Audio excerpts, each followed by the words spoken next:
কোনো এক নারী বলেছিলেন, "আমি নারী হয়েও নারীকে ভয় পাই, ভীষণ পরিমাণ ভয় পাই।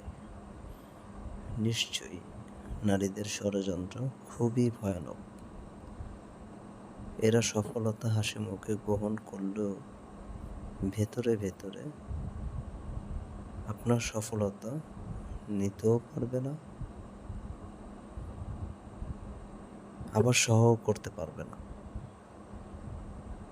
একজন নারী হয়ে এই কথাটা বলেছিলেন।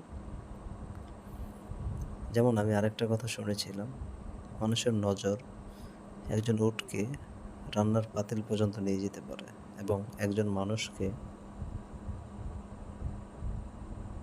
একজন মানুষকে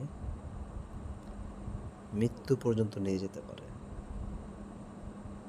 তাই আমাদের উচিত মানুষের খারাপ নজর থেকে দূরে থাকা, মানুষকে অ্যানালাইসিস